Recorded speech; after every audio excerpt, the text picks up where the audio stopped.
Hi hello everyone welcome to the one life one voice. நம்ம இன்னைக்கு எதை பற்றி பார்க்க போகிறோம்னா, நம்ம லாஸ்ட்டாக பார்த்த ட்ராமாவோட அடுத்த எபிசோட தான் பார்க்க போகிறோம். அதுக்கு முன்னாடி உங்கள்கிட்ட ஒரு கொஷின் கேட்குறேன். என்னன்னா, இந்த எபிசோட் ஃபுல்லாக நீங்கள் பார்த்து முடிச்சதுக்கு அப்புறம் இதில் ஒருத்தவங்களோட லவ்வை ரெண்டு விதமாக காட்டியிருப்பாங்க. அதில் யார் பெட்ரு, இவன் பண்ணது கரெக்டு தான் அப்படிங்கிற மாதிரி உங்களுக்கு தோணுச்சுன்னா அதை கமெண்ட்டில் சொல்லுங்கள். இதில் இன்னொரு சைட் ஆஃப் லவ் காட்டியிருப்பாங்க. இதில் எது பெட்ரு அப்படிங்கிறத நீங்கள் தான் சொல்லணும். இதை முன்னாடியே சொல்லிடுறேன். லாஸ்ட் எபிசோடில் என்னாச்சுன்னா, மாஸ்க் மேன் வந்துட்டு நம்ம ஹீரோயின் தான் அந்த லேடி அப்படிங்கிறத கன்ஃபார்ம் பண்ணிட்டு போயிட்டான். அது மட்டும் இல்லாமல் ஹீரோயின் ஓடி வந்துட்டு நம்ம ஹீரோ கிட்ட, என்ன இன்னைக்கு சாச்சுவானி எப்படி தெரியுமா பாராட்டினா, இந்த ஃபேரிக்கெல்லாம் முன்னுதாரணமாக நான் இருக்கேன் அப்படிங்கிற மாதிரி பாராட்டினா. அப்படிங்கும்போது அவன் கடுப்பாயிட்டு அங்கேருந்து கிளம்பிடுறான். இவன் என்ன நினச்சிக்கிறா, ஓ இதுதான் பொசசிவ் போல, பொங்கி எழுந்து கிளம்பிட்டான் அப்படிங்கிற மாதிரி போயிட்டு அவன் அசிஸ்டண்ட்டை கூட்டு வச்சு புலம்பிட்டு இருக்கிறான். உடனே இந்த சீலை சரி பண்ணணும், அவ என்ன ஃபீலில் இருக்காளோ அந்த ஃபீலை நான் உணர முடியுது. ஆனால் இப்போ சந்தோஷமாக இருந்தால் மட்டும் அது எனக்கு உணர மாட்டேங்குது. அவள் அழுதா மட்டும் எனக்கு அழுக வருது, கஷ்டப்பட்டா கஷ்டப்படுறேன். முதல்ல இது என்னன்னே நம்ம புரிஞ்சுக்கணும் அப்படிங்கிற மாதிரி கேட்கும்போது, ஆக்சுவலி நம்ம ஹீரோவுக்கு வந்திருக்கிறது பொசசிவ். அவன் அந்த ஃபீலிங்கில் ஒன்று, அதுவும் அந்த சீலால் வந்துச்சு அப்படிங்கிற மாதிரி அவன் யோசிச்சுட்டு இருக்கான். அதே நேரம் நான் வேணா அவளை இன்னும் சீக்கிரமாக குணப்படுத்தவா, இல்லைனா அந்த டெஸ்டினி புக்கை சீக்கிரம் படிக்க சொல்லவா அப்படிங்கிற மாதிரி சொல்லும்போது, இல்லை இல்லை அவள் இன்னும் முழுசாக சரியாகலை, அதுக்கப்புறம் அதை பார்த்துக்கலாம் அப்படிங்கிற மாதிரி சொல்கிறான். என்னது முழுசாக சரியாகலையா, நம்ம மாஸ்டர் ஏதோ மாறிக்கிட்டு வராரோ அப்படிங்கிற மாதிரி அவன் யோசிச்சுட்டு இருக்கான். அங்கே கட் பண்ணி ஃபேரிஸ் இருக்க இடத்த தான் காமிக்கிறாங்க. அங்கே வந்துட்டு நம்ம ஹீரோனை எப்போவுமே ரேக்கிங் பண்ணிட்டு இருக்கோம் ஒரு பொண்ணு. அது மட்டும் இல்லாமல் இந்த ஸ்டோனை மாற்றி எடுத்தது இப்போ லாஸ்ட் எபிசோடில் அந்த பொண்ணு வந்துட்டு எல்லாத்தையும் வேலை வாங்கிட்டு இருக்கு. அங்கே நம்ம டைலான் வந்துட்டு, என்ன எல்லாத்தையும் வேலை வாங்கிட்டு இருக்க, நீயும் சேர்ந்து வேலை செய்ய வேண்டியதானே, நீ நோவல் பொண்ணுங்கிறதால என்ன அதிகாரம் பண்ண முடியாது, நானும் அந்த எக்ஸாமில் பாஸ் ஆனவ தான், நான் 3வது இடத்துல இருக்கேன் அப்படிங்கிற மாதிரி அதுங்க ரெண்டு பேத்துக்கும் சண்டை வர மாதிரி இருக்க. அந்த பொண்ணு என்ன பண்ணியிருக்கா, மின்மினி பூச்செல்லாம் எடுத்து ஸ்டோனாக மாற்றி வச்சிருக்கா. இது யார் கொடுத்தது, இது வந்து சேச்சுவானோட கல்லாச்சு அப்படின்னு அவசத்தியை பயன்படுத்தி அவள் எடுக்கும்போது, இந்த கல்லை நீ திருடுனியாங்கும்போது, இல்லை சாச்சுவான் தான் எனக்கு கொடுத்தாரு அப்படிங்கிற மாதிரி ரெண்டு பேத்துக்குமே அங்கே சண்டையாகிட்டு இருக்கிறப்ப கரெக்டாக ஃபேரியோட லார்டு அங்கே வந்துடுறாரு. வந்த உடனே ரெண்டு பேத்தையும் கூட்டு வச்சு விசாரிக்கிறாங்க. என்ன நடந்துச்சு, எதுக்காக சண்டை போட்டீங்க, இந்த மாதிரி சேச்சுவான ஸ்டோனை அவள் வச்சிருந்தா, கேட்டதுக்கு வந்துட்டு அவர் கொடுத்தாங்க அப்படிங்கிற மாதிரி சொன்னால் அதுதான் பிரச்சனை அப்படிங்கிற மாதிரி நம்ம டைலான் சொல்ல, உடனே இருந்துக்கிட்டு நான் மறுபடியும் உங்ககிட்ட கேட்குறேன், அப்போது சாச்சுவான் அந்த கல்லை உங்ககிட்ட கொடுத்தது உண்மையா அப்படிங்கிறப்ப அந்த பொண்ணு இருந்துட்டு ஆமாம் அப்படின்னு சொல்லுது. உடனே அங்கேருந்து சாச்சுவான் வந்துட்டு, அந்த பொண்ணு சொல்கிறது பொய், நான் வந்துட்டு யாருக்குமே எந்த ஒரு கல்லுமே கொடுக்கல, அவள் என் மேலே ஏதோ அக்கறைப்பட்டோ இல்லை என் மேலே க்ரஷ் வச்சுட்டோ அந்த மாதிரி பொய் சொல்கிறா அப்படின்னு சொல்லும்போது அவர் செம்ம டென்ஷன் ஆயிடுறாரு. உடனே லார்டு என்ன பண்ணுறாருன்னா, இங்கே பாருமா, உங்கள் அம்மா வந்துட்டு இங்கே ஃபேரியான்னு ரொம்ப நாள் வேலை செஞ்சாங்க, அவங்க நேர்மையாகவும் இருந்தாங்க, அந்த ஒரு காரணத்துக்காக நான் மறுபடியும் கேட்குறேன், உனக்கு அந்த ஸ்டோனை கொடுத்தது சாச்சுவானா இல்லை நீயா எடுத்தியா அப்படின்னு கேட்கும்போது, அந்த புள்ள இருந்துட்டு சாச்சுவான் தான் கொடுத்தாங்க அப்படின்னு சொன்னதுக்கு அப்புறம், இதுக்கப்புறம் உனக்கு மன்னிப்பே கிடையாது, உன்னோட இம்மார்டல் போனை நான் உருவி எடுத்துட்டு உனக்கு இனிமேல் பிறப்பே இல்லாத பண்ணிடுறேன் அப்படின்னு சொல்லுறப்ப சாச்சுவானே ஷாக்காயிடுறான். அவள் ஏதோ தெரியாதனமாக பண்ணிட்டா, அதுக்காக இப்படி ஒரு இது பண்ணணுமா அப்படிங்கிற மாதிரி சொல்லும்போது நம்ம டைலானுக்குமே கடுப்பாகி போயிடுது, கொஞ்சம் டென்ஷன் ஆகிடுது. ஒரு சின்ன கல் விஷயம் தானே அப்படின்ட்டு அவளும் கேட்கும்போது, அவங்க அப்பா தான் அங்கே இருக்காரு, என்ன இருந்தால் லாடை எதிர்த்து பேசுவீங்க அப்படின்ட்டு மிரட்டினோடனே அவளால் அங்கே எதுவுமே பண்ண முடியல. இந்த விஷயம்லாம் அங்கே ஸ்ப்ரெட் ஆக ஆரம்பிக்குது. இந்த விஷயத்த அப்படியே ஹீரோயின் கேட்டுகிட்டே வரும்போது அந்த பொண்ணை அழைச்சிட்டு வராங்க. உடனே இந்த கல்லை கொடுத்தது இவ தான் அப்படின்ட்டு நம்ம ஹீரோயின் மேலே பாய ஆரம்பிக்கிறா அவ. உடனே அவளை எல்லாம் கூப்பிட்டு போயிடுறாங்க. அதுக்கப்புறம் நம்ம சாச்சோனா அவன் ஃப்ரெண்டும் தான் பேசிகிட்டு இருக்காங்க. எதுக்காக நீ இப்படி பண்ணிகிட்டு இருக்க, இல்லை நான் என் அண்ணன் வந்துட்டு எனக்கு ஒரு டெஸ்ட் வச்சுருக்காரு, என்ன சொல்கிறேன், ஆமாம் நான் யார்கிட்டயாவது அந்த கல்லை கொடுத்தேன் அப்படின்னா அந்த கல் வச்சுருக்கவங்களுக்கு எனக்கும் ஏதோ உறவு இருக்குன்னு அர்த்தம், என்ன வார்ன் பண்ணியிருக்காரு, அப்படி நீ யாருக்காவது கொடுத்தீங்கன்னா இதான் தண்டனை கொடுப்பேன் அந்த பொண்ணுக்கு அப்படிங்கிறதுக்காக எனக்கு ஒரு எச்சரிக்கை கொடுத்துருக்காரு அப்படின்னு சொல்லும்போது, அப்படியே பேசிக்கிட்டு நம்ம ஹீரோயின் தானே லாஸ்ட் எக்ஸாமில் வந்து ஃபஸ்ட்டு வந்தா, அவளோட பேரை அங்கேருந்து அழிக்கிறான். அப்போ அழிக்கும்போது ஒரு விஷயத்த யோசிச்சு பார்க்குறான். இவங்க ரெண்டு பேரும் ஒரு 500 வருஷத்துக்கு முன்னாடி மீட் பண்ணியிருப்பாங்க, அவன் அடிபட்டு வந்திருப்பான், அப்போ ரெண்டு பேருமே காட்டில் சுற்றி திரிஞ்சிட்டு இருப்பாங்க அப்படிங்கிற விஷயம்லாம் நம்ம காட்டிகிட்டே இருந்தாங்கல்ல. இப்போ மறுபடியும் வந்துட்டு அதை வச்சு யோசிச்சு பார்க்குறான்.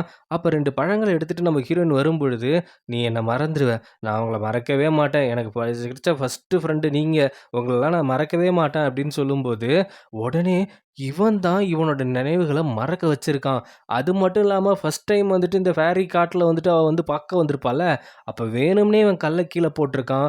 ஒவ்வொரு இடத்துலயும் மறைஞ்சு நின்னு நம்ம ஹீரோயின திருட்டுத்தனமா லவ் பண்ணியிருக்கான். ஏன்னா, இவன் வந்துட்டு அந்த ஃபேரி காட் அதாவது போர்க்கடவுளோட நிச்சயிக்கப்பட்டதால, வேற யாரையும் லவ் பண்ணக்கூடாது அப்படிங்கிற ஒரு விஷயம் இருக்கு. அதனால தான் இவ்ளோ விஷயமும் பண்ணியிருக்கான். இப்போ அந்த நேம் லிஸ்ட்ல இருந்துட்டு நம்ம ஹீரோயின் பேரையும் எடுத்து விட்டுர்றான். அடுத்த நாள் காலையில எக்ஸாம் ரிசல்ட்ட பார்க்க ஆவலா நம்ம ஹீரோயின் போறா. அங்க பார்த்தா அவளோட பேரே இல்ல. என்னடா நம்ம ஃபர்ஸ்ட்டு வந்திருக்கோம். ஆனா நம்ம பேரே இல்லையே அப்படின்னு அந்த லேடி கிட்ட போய் கேட்கும்போது, "சேச்சுவன் தான் உன் பேர எடுத்தாரு. ஏன் அப்படின்லாம் எனக்கு தெரியல" அப்படின்னோனே, ஹீரோயினுக்குனா மனசே உடைஞ்சு போச்சு. அவ அப்படியே ஃபீல் பண்ணிட்டு இருக்கும்போது கரெக்ட்டா ஹீரோ வந்துட்டு, "உனக்கு என்ன நடந்திருக்குன்னு தெரியணுமா?" அப்படின்னு கூட்டு போறான். அங்க கட் பண்ணி சேச்சுவனையும் அவங்க அண்ணனையும் தான் காட்டுறாய்ங்க. அந்த பொண்ணு தான் ஃபர்ஸ்ட்டு வந்திருக்கா. அப்புறம் எதுக்கு அவள லிஸ்ட்லேருந்து எடுத்த? இல்ல அவ என்ன இருந்தாலும் ஒரு பூச்செடி. எனக்கு ஏத்த மாரி அவ ஒர்த் இல்லாதவளாங்கிற மாரி தெரியல. அதனால தான் அவ பேர எடுத்தேன். இல்ல எனக்கு புரியல. அவள நீ பாராட்டியிருக்க. பாராட்டுறது வேற, எனக்கு தகுதியானவங்கன்னு வேறல்ல. அவள்லாம் ஒரு வேஸ்ட்டு அப்படிங்கிற மாரி சொல்லிக்கிட்டு, இதில உனக்கு எந்த ஒரு பிரச்சனையுமே இல்லையே.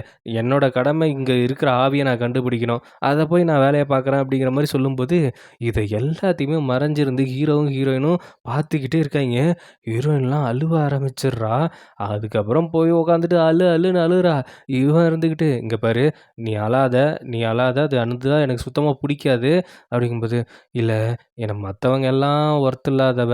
அது மட்டும் இல்லாத நான் வந்துட்டு இம்மார்ட்டல் கிடையாது." அப்படின்லாம் பார்க்கும்போது எனக்கு பெரிய வருத்தமாவே இல்ல. ஆனா இவரு எப்படி அந்த வார்த்தைய சொல்லலாம்? அது எனக்கு கஷ்டமா இருக்கு. "ஏய் லூசுத்தனமா பேசிட்டு இருக்காத. உன்ன யாரு ஒர்த் இல்லாதவன்னு சொன்னா? நீ எனக்கு எவ்வளோ ஒர்த்தான ஆள் தெரியுமா? உன்னோட உயிர் எனக்கு எவ்வளோ வேல்யூவான விஷயம் தெரியுமா?" இவன் வந்துட்டு இவ உயிர் போனா இவன் உயிர் போயிடும் அப்படிங்கிற பாயிண்ட்ல சொல்லிட்டு இருக்கான். அவ வந்துகிட்டு, "இப்படியெல்லாம் ஒவ்வொரு டைமும் நீ சொல்லிக்கிட்டு தான் இருக்க. ஒவ்வொரு டைமும் நான் உன்ன விட்டு இந்த வார்த்தைய விட்டு வெளிய வரலான்னு தான் நெனைக்கிறேன். ஆனா இனிமேல் அடிக்கடி இப்படி சொல்லிக்கிட்டே இருக்காத" அப்படிங்கிற மாரி சொல்றா. அவன்லாம் ஒரு லூசு பையன். உன்ன போயி நீ அவர தான் திட்டவே திட்டாத. அடி பாவி! இவ்வளோ நேரம் அவன நெனச்சு ஃபீல் பண்ணி அழுதுட்டு, இப்ப நான் வந்துட்டு திட்டினா மட்டும், இன்னமும் அவன் மேல இருக்கிற பாசம் உனக்கு குறையலையா? அப்படிங்கிற மாரி ஹீரோ புடிச்சு திட்டிட்டு இருக்கிறான். என்னமோங்க. இந்த பொண்ணுங்களுக்கு ஒருத்தங்க மேல அன்பு வச்சுட்டாங்கன்னு வச்சுக்கங்களேன், அதையும் தாண்டி ஒருத்தர் அவங்க மேல அன்பு வச்சாலும், அது அவங்களுக்கு புரியவும் புரியாது. அத நம்ம புரிய வைக்கவும் முடியாது. அவங்களா அத புரிஞ்சுப்பாங்கன்னு நெனச்சு வெயிட் பண்றது வேஸ்ட்டு. சரி, இதுக்கப்புறம் நம்ம புரிய வைக்கலான்னு நெனச்சு, நம்ம எதிர் எஃபெக்ட் போட்டாலும் அது வேஸ்ட்டு தான். அவைங்கள பொறுத்தவரைக்கும் உலகத்தில் 1ஆம் நம்பர் யோக்கியன் யாருன்னா, அவைங்க நேசிக்கிறவைங்க மட்டும் தான். அவைங்கள நேசிக்கிறவைங்க முழுக்க முழுக்க ஃப்ராடு பசங்க. இவைங்க இப்படி மேல நின்னு பேசிட்டு இருக்கும்போது, சேச்சுவன் வந்துட்டு இவங்க இடத்த சர்ச் பண்ண வரான்.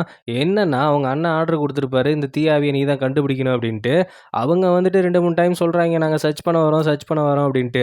உடனே ஹீரோவ காப்பாத்தணும் அப்படிங்கிறதுக்காக, அவன கட்டி புடிச்சுட்டு அப்படியே மேலேருந்து கீழ குதிச்சிடுறா ஹீரோயினு. அவைங்க அப்படியே அந்த உலகத்தெல்லாம் தாண்டி வந்துட்டு தண்ணிக்குள்ள தொபுக்கடின்னு விழுறாய்ங்க. அங்க பார்த்தா எல்லா இடத்துலயுமே சர்ச் தேடி பார்க்குறான். ஹீரோயின் மொதற்கொண்டு காணுமா, அவனுக்கும் ஒண்ணும் புரியல. அங்க பார்த்தா தண்ணிக்குள்ள போக போக அவளோட மூச்சு கொஞ்சம் குறைய ஆரம்பிக்குது. மயக்கம் போட்டு கீழேயே போயிட்டா. இவன் அப்படியே கல்லு மாரி நிக்கிறான். இவளுக்கு ஹெல்ப் பண்ணலாமா? வேணாமா? பேசாம இப்படியே விட்டுருவோமா? அப்படிங்கிற மாரி யோசிச்சுக்கிட்டு பொசுக்குன்னு போயிட்டு இழுத்து வச்சு கிஸ் பண்றான். ஆக்சுவலி அவன் ஒரு ஃபர்ஸ்ட் எய்டுக்காக தான் பண்றான். இழுத்து வச்சு கிஸ் பண்ணோனே அவன் மூச்சு குடுத்தோனே முழிச்சுக்கிறா. உடனே புடிச்சு அவன தள்ளி விடும்போது, மறுபடியும் இழுத்து வச்சு கிஸ் பண்ணிட்டு இருக்கிறான். கொஞ்ச நேரத்துக்கு அப்புறம் பார்த்தா 2 பேருமே ஈரத்தோட மேல நின்னுட்டு இருக்காய்ங்க. அப்ப அவளுக்கு ஒரு மாரி நர்வஸா வெக்க வெக்கமா போகுது. அப்ப இருந்துகிட்டு, "நான் உன்ன காப்பாத்தணும்னு தாம்மா நான் அப்படி பண்ணேன்" அப்படின்னு சொல்லும்போது, "என் ட்ரெஸ் எல்லாம் ஈரமா இருக்குது. நான் போய் சேஞ்ச் பண்ணிட்டு வரேன்" அப்படின்ட்டு அவ அங்கேருந்து குட்டு குட்டு குட்டுன்னு ஓடிர்றா. ஆக மொத்தத்துல இங்க என்ன நடக்குது? ஹீரோ வந்துட்டு புக்கெல்லாம் அந்த மரத்துக்கடியில உட்காந்து படிச்சுட்டு இருக்கான். அப்போ வந்துட்டு நம்ம டைலானுக்கு ஒரு பூத கண்ணாடி தெரிஞ்சிருக்குல்ல, அதே மாரி இவனுக்கும் தெரியுது. அத போய் பார்க்கும்போது சாச்சுவானுக்கும், ஹீரோயினுக்கும் கல்யாணம் ஆகுற மாரி காட்டுனோனே, இவனுக்கு ஒரு மாரி டென்ஷன் ஆகுது, படபடப்பாகுது. உடனே அவன் அசிஸ்டண்ட்ட கூப்பிட்டு, "சீக்கிரம் அந்த சியான்சில எடுக்கிறதுக்கான மாத்து மருந்து ஒரு ஹேர் பின் எடுத்துட்டு வர சொன்னேன்டா. என்னடா ஆச்சு?" அப்படிங்கும்போது, "மாஸ்டர் அதத்தான் தேடிட்டு இருக்கிறேன். அது கிடைக்க மாட்டேங்குது. அது ஒவ்வொரு ட்ரைபா மாறி போயிருக்கு. அத எப்படியாவது நான் கண்டுபிடிச்சிடுறேன். எனக்கு இவிங்க 2 பேரும் கல்யாணம் பண்ணிக்கிறாய்ங்க. அது எனக்கு சம்மந்தம் இல்லாத விஷயம். இருந்தாலும் அதில நான் எதுக்கு டென்ஷன் ஆகுறேன் அப்படிங்கிற மாரி அவன் யோசிச்சுக்கிட்டு இருக்கான். ஒருவேள கல்யாணம் பண்ணிட்டு போயிட்டா, அவ என்ன கண்ட்ரோல் பண்ணா, அது வேற மாரி போயிடுமோ அப்படிங்கிற மாரி நான் யோசிச்சுட்டு இருக்கணும் அப்படிங்கிற மாரி, இவன் தனக்கு தானே புலம்பிட்டு இருக்கான். அங்க பார்த்தா நம்ம ஹீரோயின், "இது நானே, அங்க தண்ணீல குதிச்சதும் நானே" அப்படின்ட்டு பாட்டு பாடிட்டு போயிட்டு இருக்கும்போது, டைலான் வந்துட்டு, "இவ்வளோ பெரிய காட்டுல தனியா சுத்திட்டு இருக்கியே, எதுவும் உனக்கு பயம் இல்லையா? என்ன திடீர்னு என் மேலலாம் அக்கறை?" "அக்கறைலாம் இல்ல. ஏதாவது மிருகம் கிருகம் அடிச்சிட போகுது. அது மட்டும் இல்லாம, இந்த ஆவி தப்பிச்சுதுன்னு சொன்னாங்கல்ல ஜெயில்லேருந்து, அது ஆவி கிடையாது. எல்லாமே இந்த 3 ட்ரைப் இருக்காங்கல்ல, அதுலேருந்து தப்பிச்சவங்கன்னு சொன்னோனே, இவளுக்கு பக்குன்னு ஷாக் ஆயிடுது. அவளுக்கு நல்லா புரிஞ்சு போச்சு அது ஹீரோ தான் அப்படின்ட்டு. உடனே என்ன பண்றான்னா, ஹீரோவுக்கு வந்துட்டு ஏதோ ஒரு மருந்து கலக்கி வைக்கிறா. கலக்கி வச்சுட்டு, "இது நான் உனக்காக வச்சிருக்கேன், உனக்காக வச்சிருக்கேன்னு" சொல்லி அவன குடிக்கவும் வச்சிடுறா. அதுக்கப்புறம் பார்த்தா, ஒரு நதிக்கரையில இவ போட்ல வச்சு ஹீரோவ தள்ளிட்டு போயிட்டுருக்கா. என்ன அப்படின்னா, "இங்க பாரு, நீ வந்துட்டு நீ ஆவி மட்டும் இல்ல அப்படிங்கிறது எனக்கு தெரிஞ்சு போச்சு. நீ மூன் ட்ரைப் அப்படிங்கிறது எனக்கு தெரிஞ்சு போச்சு. இருந்தாலும் எனக்கு உன்ன இங்க தண்டிக்க மனசு இல்ல. உனக்கு காட்டிக் கொடுக்கவும் மனசு இல்ல. உனக்கு புடிச்ச கேக்கு, உனக்கு புடிச்ச எல்லா விஷயத்தையுமே இந்த போட்ல வச்சிருக்கேன். அதுக்காக தான் அந்த மருந்த குடுத்து மயக்கம் போட வச்சு எனக்கு கூட்டு வந்தியா? ஆமா, நீ சொன்னா கேட்குற ஆளா? அதனால தான் அப்படி பண்ணேன். நான் உன்ன ரொம்ப மிஸ் பண்ணுவேன். அது ஏன் அப்படின்லாம் எனக்கு சொல்லத் தெரியல. ஆனா நீ மறுபடியும் இங்க வந்துராத. சரியா?" அப்படின்னு சொல்ட்டு, அவ அப்படியே அங்கேருந்து பறந்து போயிர்றா. பறந்து போனாலும் அவன மிஸ் பண்ணிட்டு தான் இருக்கா. ஏன்னா, இவ்வளோ நாள் தனிமையில இருந்தால்ல. அங்க பார்த்தா ஹீரோ இவ்வளோ நேரம் நல்லா தான் இருந்திருக்கான். அது டபுக்குன்னு எழுந்து உட்காந்துட்டு, அந்த கேக்க எடுத்து இப்டி ஒரு வாய் கடிக்க போகும்போது, அவங்க அப்பா சொன்னது ஞாபகம் வரும். இந்த ஃபீலிங்ஸு, உணர்ச்சிகள், வேண்டா, வெறுப்பு, லவ்வு, காதல் இதெல்லாம் இருக்கவே கூடாது அப்டின்ட்டு மொத்தத்தையும் இவன்ட்ட இருந்து எடுத்திருப்பாய்ங்க. ஆனா, இப்ப அந்த கேக்க சாப்பிடும்போது அவனுக்கு ஏதோ ஒண்ணு ஃபீல் ஆகுது. அதே நேரம் அங்க சேச்சுவான காட்டுனா, அவன் ஒரு பக்கம் ஃபீல் பண்ணிட்டு இருக்கிறான் நம்ம ஹீரோயின நெனச்சு. அப்போ ஒரு நியூஸ் வருது. அந்த ஆவிய பத்தி துப்பு கெடைச்சிருக்கு அப்டிங்கிற மாரி. இதோட இந்த எபிசோட் முடியுது. இந்த எபிசோட்ல ஸ்டார்ட்டிங்லயே நான் ஒரு கேள்வி கேட்டிருப்பேன். இதுல 2 பேரோட காதல் 2 விதமா காட்டியிருக்காங்க. இதுல சாச்சுவானோடது பெட்டர் லவ்வா? இல்ல நம்ம ஹீரோயினோடதா? ஹீரோவுக்கு லவ்வே இன்னும் வரல. அது லவ்வுன்னே அவனுக்கு தெரியல. அதனால அவன் டாபிக்கே நம்ம போக வேணாம். என்னோட வீடியோ உங்களுக்கு புடிச்சிருந்தா லைக் பண்ணுங்க, ஷேர் பண்ணுங்க, சப்ஸ்கிரைப் பண்ணுங்க. நோட்டிஃபிகேஷன் பெல் பட்டன மறக்காம கிளிக் பண்ணுங்க. வேற ஏதாவது நான் மாத்திக்கணுமா அப்படிங்கிறதையும்